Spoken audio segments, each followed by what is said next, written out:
ओडिशा स्वाधीनता संग्राम रे जाजपुर जिलार एक विशेष अवदान रही। लवण सत्याग्रह जुग और परे भारत छाड़ आंदोलन रे ए अंचलर 250 रु ऊर्ध्व संग्रामी जोग देइथिले।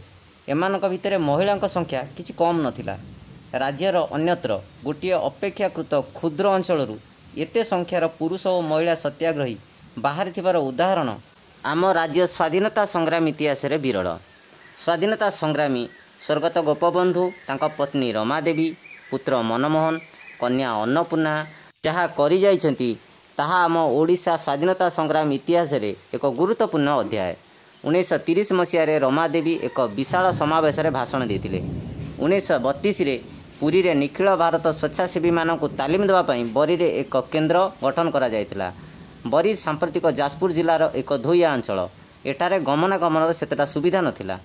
यही से बरी आश्रम जहाँ गोपबंधु एवं रमादेवी तैयारी करथिले। बन्या प्रपीड़ित लोकों दुख दुर्दशा को निज आखिरे देखी यही अंचलर रिलीफ कार्य नहीं निजर उच्च कर्तृपक्षों सह मत पार्थक्य हेबारु गोपबंधु निजर चाकरी छाड़ देइथिले। 1934 मसीहा अगस्त 13 तारिख रे कटक सहर निजर पैतृक कोठाबाड़ी छाड़ी गोपबंधु बरी आसीथिले। सांगरे आसीथिले पत्नी रमादेवी 5 जन महिला कर्मी। एमान हेले मंगला देवी, गोदावरी दास, शोभा देवी, माणिक्य देवी और सुशीला देवी एवं जड़े युवक आसते सी थे सुरेंद्र पट्टनायक। एमाने बागदा ग्रामर जमीदार बामन चरण दास को सहयोग में बरी रे एक सेवाघर गठन करथिले। एही आश्रमर लोक माने मुख्यतः सफेई, खदीर प्रसार, छुआ अछुआ भेदभाव, हरिजन मंदिर प्रवेश, राष्ट्रभाषा शिक्षा, सांप्रदायिक एकता इत्यादि उपर गुरुत्व आरोप करथिले। जहा फल बरीर लोक मानक मध्य संग्रामी भावना जागी उठिला। जार उदाहरण 1942 आंदोलन रे देखिया मिलता कलामाटिया गाँव जोटी 4 जन निरीह गाँवली लोक ब्रिटिश सरकार को गुली खाई शहीद हो गले। आहरी अनेक संग्रामी गुली माड़ खाई आहत हेले। अनेक संग्रामी कारावरण कले। 12 वर्षर नाउरी पुओ बाजी राउत तार जीवन हारिला। एमिति अनेक किछि। एटा आज्ञा से बरी आश्रम जाजपुर जिलार बरी आश्रम जोठी गोपबंधु चौधरी रमादेवी बरी के लोकों को प्रभावित करने तैयारी करथिले। ए आश्रमर प्रभाव आज्ञा बरी उपरे स्वाधीनता संग्राम 1942 स्वाधीनता संग्राम बहु परिमाण में पड़ता।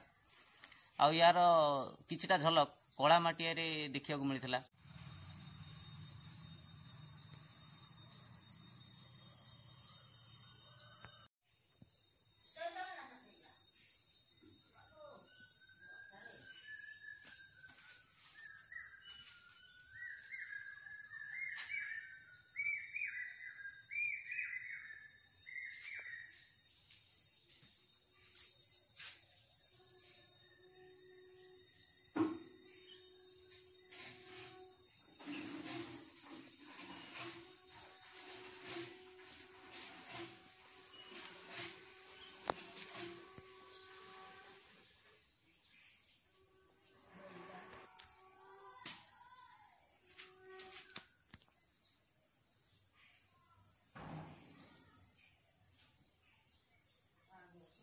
गांधी को संगे जाइछ? अच्छा कहबो गांधी जी को कौन कौन गांधी जी को विषय जानिछ तमे टे कहबो लोक जानतु। हो कहतु से मु जानि 4टा झियो आइथिले ताका संगे 6 फुट उंच कांधरे हाथ पते कि चलंती। आज्ञा आ मु ताका पछरे दौड़ी की पळैनी सेतो म 8-10 वर्ष हेतिला। आज्ञा आ से मो सात मा गांधी की जाई कहला। अच्छा गांधी एई बाटे दे जाइथिले सत्याग्रह करियो? ना ना से रोड रे एमा गांधी रोड जोटा कहउछिन हमें बरी माउंट रो जाईची काईपड़ा से रोड। आज्ञा सेटु जाई हमर एपट बोनिया से बाटे बुली के आसिले। देखिला हम अवस्था सब देखिला आसी देखि जाइछन गोटे घर देखिले हम कोडी बागादा बोले लो बाप तने कोन ये काठ गुडा कोठा सुदु काठ रे करथिले। आजिकाली सिना ए घर अवस्था एमिति आगुरु ए घर केमि थिला केमिति कोन आगो घर तो एटा चाळ घर थिला। एटा चाळ घर थिला। चाळ घर केते वर्ष रहिछि केते मसिया पर्यंत तथापि केते वर्ष हलानी कोठा घर हलानी एबे? 19 तो बात्या रे घर भांगला।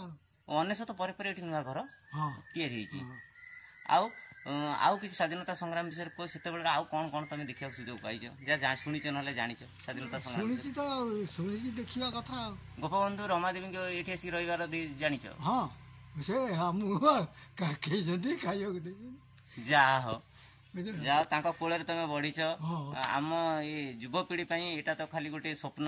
କି- କିମ୍ବଦନ୍ତୀ ପୁରୁଷ ଥିଲେ ସେ ଆମ ଓଡିଶା ହଁ ଯାଜପୁର ଜିଲ୍ଲା ପାଇଁ। ଆମ ଓଡ଼ିଶା ପାଇଁ ସିଏ ଯଦି ଆଉ 5 ବର୍ଷ ବଞ୍ଚିଲେ ସେଇଟା ସୁନାମୟୀ କରିଦେଇଥାନ୍ତେ।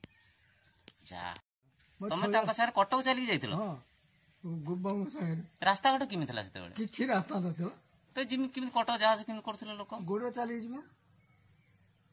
ଯୋଉ ପୁଲିସ 42ରେ ଘୋଷାରି ସଂଗ୍ରାମୀ କି ନେଇକି ଗଲା ଚଲେଇ ଚଲେଇକି, ହଁ, ଏ ରାସ୍ତା ନଥିଲା, ଇଏ ବି ନା। ଚଲେଇ ଚଲେଇ ପାଟରେ ନେଇଗଲା। ହଁ ସେଇଟା ମୋ ଦେଇଗଲା ବାନ୍ଧିକି, ବୁଝିଲ କି? ଓହୋ। ରାସ୍ତାଘାଟ କିଛି ନଥିଲା, ଗୋବନ୍ଦ ଜ୍ୟୋତିରେ ଆସିଲେ ବୋଲି ଆଜ୍ଞା। ରାସ୍ତା ହେଲା, ସେ ରାସ୍ତା ହେଲା। ଓହୋ। ଇଏ ଆସିଲା ପରେ ଗୋପବନ୍ଧୁଙ୍କର ଏଠି ସବୁ ରାସ୍ତାଘାଟର ଗମନାଗମନର ସୁବିଧା ହେଲା, ନହେଲେ ତା ଆଗରୁ କିଛି ନଥିଲା। କିଛି ନଥିଲା। ବରୀ ଲୋକଙ୍କ ପାଇଁ ଗୋପବନ୍ଧୁଙ୍କର ଦାନ ହଁ ଭଗବାନଙ୍କ ଭଳିଆ ଦାନ, ବହୁତ ବହୁତ ବଡ ଦାନ। ଆମର ମତେ ଦେଇଛନ୍ତି ସେ ତିନି ଘର ଗୋବନ୍ଦ। ଏ ଘରଟେ ବି ଗୋପବନ୍ଧୁ ଆପଣ ଦାନ କରିଥିଲେ? ହଁ ଆଜ୍ଞା ଦାନ କରିଛନ୍ତି। ଆଜ୍ଞା।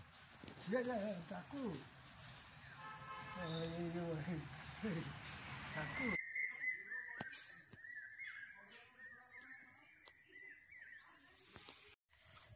ଆସନ୍ତୁ ଦେଖାଉଛି ଆପଣଙ୍କୁ ରମାଦେବୀ ଏବଂ ଗୋପବନ୍ଧୁଙ୍କର ସେ ଆଶ୍ରମ, ଯେଉଁ ଆଶ୍ରମର ପ୍ରଭାବ ସମ୍ପୂର୍ଣ୍ଣ ବରୀ ଉପରେ ପଡ଼ିଥିଲା। ଏବେ ବି ସେ ଆଶ୍ରମର ବହୁତ ଜିନିଷ ଅଛି। ବର୍ତ୍ତମାନ ଆଶ୍ରମରେ କେହି ଲୋକ ନାହାନ୍ତି, ନହେଲେ ଆପଣଙ୍କୁ ତାଙ୍କ ମୁହଁରେ ଆପଣଙ୍କୁ ଶୁଣେଇଥାନ୍ତି ଯେ ଆଶ୍ରମର 5 ଏକରର ଏ ଆଶ୍ରମ। ବର୍ତ୍ତମାନ ଏଠି ବହୁତ ଗୁଡ଼ିଏ ବଗିଚା ଅଛି, ଚାଷ ହୋଇଛି, ଲେମ୍ବୁ ବଗିଚା ଅଛି, ପଛପଟେ ଦେଖନ୍ତୁ ଲେମ୍ବୁ ବଗିଚା ଅଛି, ଏଠି ଡାଳିମ୍ବ ଚାଷ, ଅଲଗା ବହୁତ ପ୍ରକାର ଫସଲ ଜିନିଷ ଚାଷ ହେଉଛି ଏଠି ସବୁ। ଆସନ୍ତୁ ବୁଲି ଦେଖିବା ସେ ଆଶ୍ରମ, ଯେଉଁ ଆଶ୍ରମ ବରୀର ଭାଗ୍ୟ ବଦଳିଥିଲା ଏ ଆଶ୍ରମ।